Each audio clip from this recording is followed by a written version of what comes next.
Well now, it's 3 in the morning on a Saturday, and if you're hearing my voice, you're either up because you can't sleep or up because you won't. Either way, you're welcome here. This is WFLD-FM, I'm Ripp Tucker, and this is Self Deep Dives. I was sitting out on the porch earlier tonight, couldn't have been more than an hour ago, watching the clouds slide over South Mountain like they were in no particular hurry to get anywhere. Just thin little wisps, the kind that catch the moonlight and hold it for a second before they let it go. And I got to thinking about how those clouds are really just water that the sun pulled up out of every creek and river and puddle, lifted it miles into the sky, and then the wind carries it somewhere else entirely, and it comes back down again, changed but still water. Still doing what water does. That's what came to mind when I was reading up on this week's repository. For those of you just joining us, or maybe you've been with me a while and I just haven't gotten around to this one yet, we're looking at a project called SELF, S-E-L-F, stands for Spectral Element Libraries in Fortran. It comes out of a small outfit called Fluid Numerics. And I want to sit with that for a moment because it matters. This ain't some giant corporation with 1,000 engineers in a building with its own zip code. Fluid Numerics is a family-owned operation. Family-owned. Like the feed store my Uncle Delmer ran down in Andrews, except instead of selling chicken scratch and fence posts, these folks are building tools for people who need to solve. And I'm going to do my best with this. Partial differential equations using spectral element methods. Now, I know that sounds like a mouthful, but let me try to lay it out the way it makes sense to me. You ever watch a creek come down off a mountain after hard rain? The water's moving, but it ain't moving the same speed everywhere. It's faster over the rocks, slower in the pools, spinning in little circles behind the big boulders. There's currents inside of currents. The whole thing is alive with motion, and it's all connected. What happens upstream affects what happens downstream. And what the bank does on one side pushes the water toward the other. That's the kind of thing these equations describe. Flow, movement, forces acting on things that are themselves in motion. And the spectral element method, the way I understand it, is a way of breaking up a big, complicated problem into smaller pieces, kind of like how you'd survey a piece of land. You don't measure every blade of grass. You set up points, you take your readings, and then you use mathematics to figure out what's happening in between. But this method is particularly good at being precise. It's the difference between drawing a map by hand with a crayon and drawing one with a fine point pen. Both give you the shape of the thing, but one of them catches the details. And SELF gives researchers and developers the building blocks to do that work. Derivatives in 1 dimension, divergence and gradient, and curl in 2 and 3 dimensions, operating on scalar and vector and tensor functions. Tools for the toolbox. And what I genuinely admire is that they built it to run on all manner of hardware. GPU acceleration through AMD's HIP, support for multi-core and multi-node setups. They're not locking anybody into one company's way of doing things. They're saying, here's the code, it runs on what you've got. That's how it ought to be. Licensed under a 3-clause BSD with attribution, meaning you can use it, change it, share it. Just give credit where credit is due. That's all they ask. I respect that down to my boots. Now, this past week, it was a quiet one. 1 day of activity, Wednesday, April the 15th. 2 commits, both from Joe Schoonover, working on a branch called, and I like the sound of this, Feature Ec, Euler 3D, 2 commits. Some folks might hear that and think, well, nothing much happened, but I'll tell you what, I've watched a man spend 3 days shaping a single piece of Catawba Valley pottery on the wheel before it ever sees the inside of a kiln. 2 commits on a feature branch can carry a whole week's worth of thinking. The work that shows up in the log ain't always the whole of the work. Sometimes the hardest part is figuring out what the right next step even is. So when we come back, we're going to walk through what Joe was up to on that Wednesday, what this Euler 3 branch is shaping up to be, and what it might mean for the project. Stay with me. The coffee's on and the night's not going anywhere.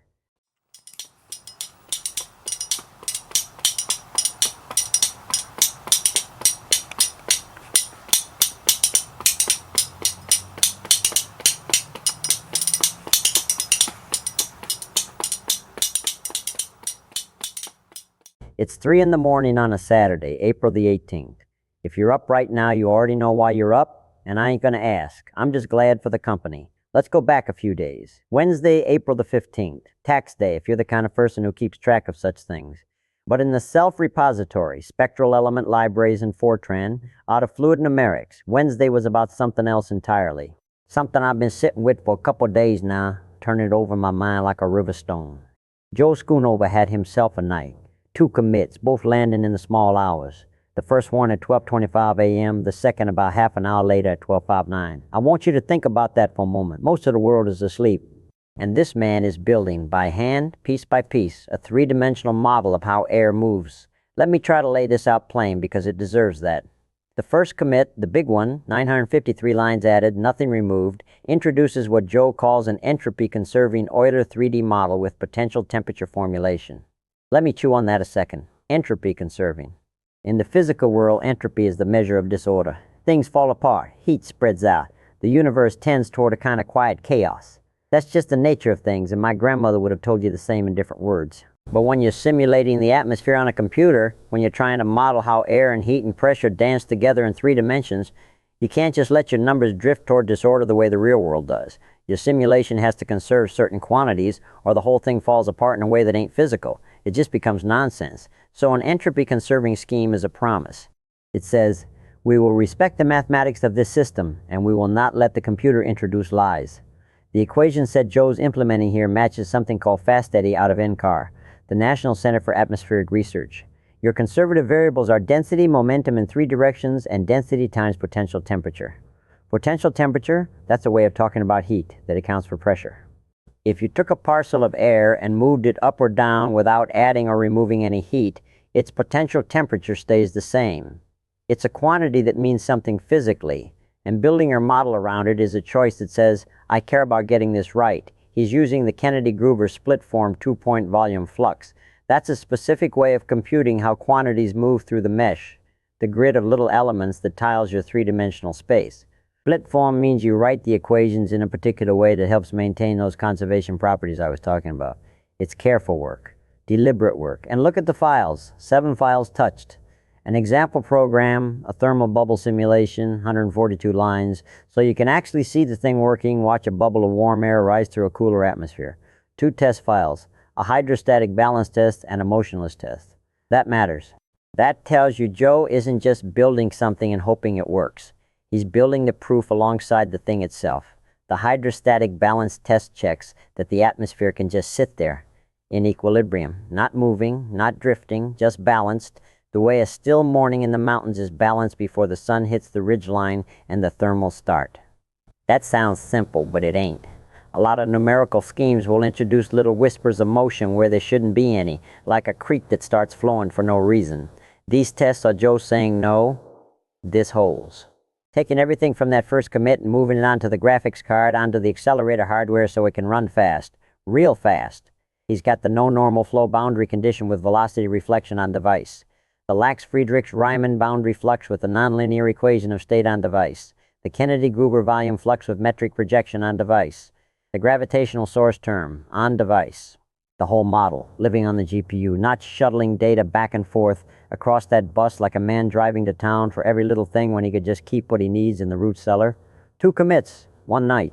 The CPU model, tested and exampled, and then its GPU shadow, ready to run on the kind of hardware that makes exascale possible. That's like watching someone build a kiln and then fire the first batch of pots before sunrise.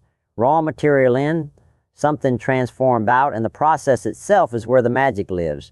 Water doesn't fight the mountain, it just finds the way through. And that's what Wednesday night looked like in the self-repository. Joe Schoonover alone with the code, carving a path. That's where the day left things. A new model. Tested, accelerated, ready for whatever comes next.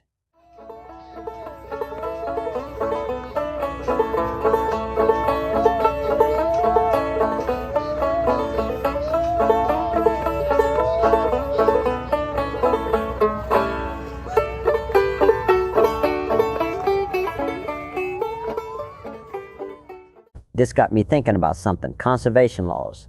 Now, I know that sounds like maybe I'm about to talk about the Constitution or the Forest Service or something like that, and I ain't. Though I could, Lord knows I could, at 3 in the morning I could talk about just about anything. But no, conservation laws in the way self means it, the mathematical kind, the physics kind. See? A conservation law. And I'm going to say this in the way it makes sense to me, not the way a textbook would put it. A conservation law says that what you got don't just vanish. It goes somewhere. Energy don't disappear. Mass don't disappear. It transforms. It moves. It flows from one place to another, but the book's got to balance. The ledger's got to come out even. And that right there, That's something I've been chewing on all week while looking at this repository, because self is built around solving these conservation laws numerically using spectral element methods. I'll get to the spectral part in a minute, but the conservation part is what caught me first, because I grew up in Nantahala. And if you know anything about Nantahala, you know the gorge, you know the river. The Nantahala River comes off that lake up high, Nantahala Lake, and it drops through that gorge cold as Judgment Day. 50-something degrees year-round. Water so cold it'll take the breath right out of your chest in July. And when I was a boy, maybe 10 or 11, my daddy, who was not a man given to long explanations, he stood me on the bank of that river right where White Oak Creek comes in, and he said, "Rip, every drop of water that falls on that mountain up there is going to end up right here somewhere just like it. Ain't none of it gets lost." Now he didn't know he was teaching me about conservation laws. He was teaching me about water, about the land, about paying attention. But it's the same thing. It's the very same thing. What falls on the mountain has to go somewhere. It seeps through the soil, it hits rock, it finds a crack, it follows the path of least resistance, or sometimes, if the rock is stubborn enough, it just waits, pulls up, builds pressure, and then it moves, always moves. And when it comes out the other side, out of a spring, into a creek, down to the river, every bit of it is accounted for. The mountain don't steal water, it just redirects it. And that's what these spectral element methods are doing, if I understand it right. They're trying to model that. They're trying to take the mathematics of nothing gets lost, everything goes somewhere, and turn it into numbers a computer can work with. Partial differential equations, which is just a fancy way of saying, how does this thing change across space and across time, and can we write that down precise enough to predict what happens next? Now, the spectral part. As in, and here's where I'm going to wander, so stay with me. The way we break something complicated down into its pure tones. I sit behind this microphone at WFLD-FM, and this signal carrying my voice to you right now is a wave, a combination of frequencies. And if you were to take this signal and run it through a Fourier transform, which is just a way of asking what pure tones are hiding inside this messy wave, you'd get a spectrum, a picture of all the individual frequencies that add up to make this, my voice, the hum of the equipment, the creak of this chair that I keep meaning to oil and never do. Spectral methods in mathematics do something similar. Instead of trying to solve a problem by chopping space up into little tiny boxes, which is what a lot of numerical methods do, and it works fine, don't get me wrong. Spectral methods say, what if we represent our solution as a combination of smooth, well-behaved functions, polynomials, sine waves, things that mathematicians have understood for centuries? And then instead of asking what's the answer at this one little point, you ask what are the right coefficients, the right weights, on these smooth functions so that when I add them all up, I get something that satisfies the physics. And the spectral element part, that's where you combine both ideas. You chop your domain up into elements like tiles on a floor, but within each tile, you use those high-order polynomials, those spectral representations. So you get the flexibility of the mesh. You can fit it around complicated shapes, around mountain terrain, around the curve of a wing, and you get the accuracy of the spectral approach within each piece. Now here's where my mind went sideways. And I apologize in advance, but it's 3 in the morning and this is what happens. I was thinking about wood-fired kilns. I know. But listen, there's a potter I know. Well, I know several. This is Catawba Valley. You can't throw a rock without hitting somebody who knows their way around a kiln. But there's one in particular, older fella, been firing salt-glazed stoneware for 40-some years.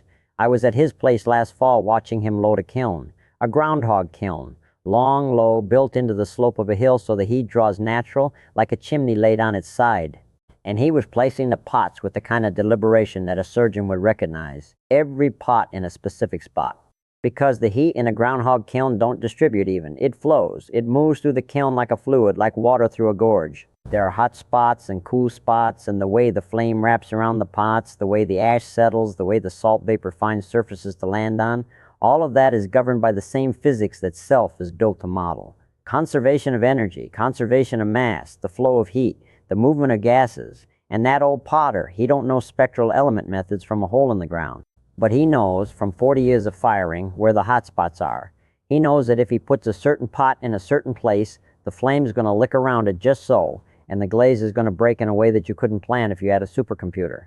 But you can set the conditions for. You can invite it. He's solving the same equations in his bones that this Fortran library is solving on a GPU. And I think that's something worth sitting with for a minute. Because we act like computation is this thing that only happens inside a machine. But computation, real computation, the kind that turns raw material into something transformed, that's been happening since the first person figured out that if you dig a trench a certain way, Water goes where you want it to. Since the first time somebody built a kiln and learned through failure after failure how heat moves. There's a line in the README that caught my eye. It says self-supports GPU acceleration through AMD's HIP. And it talks about the exascale era and the zoo of compute hardware that's available now. And I understand that. The world of computing right now is like the early days of radio, where every manufacturer had their own way of doing things and nothing talked to nothing else. You got your NVIDIA cards and your AMD cards and your Intel whatever. They're calling it this week, and everybody's got their own language, their own way of moving numbers around. And Self is trying to write code that works across all of it. That's barn raising right there. That's saying we're going to build something that serves the community, not just one vendor. That's the kind of work that matters. But I got off my tangent, or I got onto a new tangent. I'm not sure which. The kilns. When you fire a groundhog kiln, the heat enters at the firebox. That's down at the low end, and it flows uphill through the chamber. As it flows, it interacts with every obstacle in its path. Every pot, every shelf, every wad of clay holding a piece in place. And those interactions create turbulence. And it's that turbulence, that unpredictability, that gives wood-fired pottery its character. The flashing, the ash deposits, the way one side of a pot might be raw and rough and the other side is slick with melted ash glaze. If you wanted to model that, if you really wanted to understand what's happening inside that kiln at a mathematical level, you'd need something like Self. You'd need spectral element methods that can handle the complexity of turbulent flow around irregular shapes. You'd need conservation laws, conservation of energy as heat transfers from flame to clay, conservation of mass as ash particles settle, conservation of momentum as the draft pulls through. And you'd need patience, because those simulations don't run fast, even on the biggest machines. The physics is hard, the math is hard, the math is hard, the computation is enormous. But you know what? That potter don't need the simulation. He's got 40 years of firings in his hands. He's got the accumulated wisdom of how many thousands of firings, going back generations. The Catawba Valley potting tradition goes back to the 1700s. That's 300 years of people loading kilns, making mistakes, passing down what they learned. And that accumulated knowledge, that's its own kind of computation, slow computation, generational computation. The kind where the answer comes not in milliseconds but in lifetimes. And I think open source is something like that. Not as slow, thank the Lord, but the same principle. Every commit is someone putting a pot in the kiln saying, I think this goes here. And sometimes it works, and sometimes the glaze crawls and the whole thing comes out wrong. But the knowledge accumulates, the repository remembers, the Git log is the collective memory of everyone who ever stood at that firebox and fed the flame. There's a thing water does. I saw it just last week, up near South Mountain, where it comes over a rock ledge and for just a moment the water separates from the rock. There's a gap, an air pocket between the falling water and the stone. And in that gap everything is mist and noise and chaos. But below it the water rejoins itself, comes back together, flows on. Spectral element methods live in that gap, in that space between the smooth, knowable, beautiful mathematics and the rough, chaotic physical reality.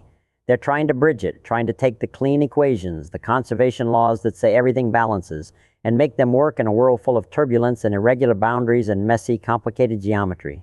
And Self, this little Fortran library built by a family-owned company, open sourced under a BSD license so anybody can use it.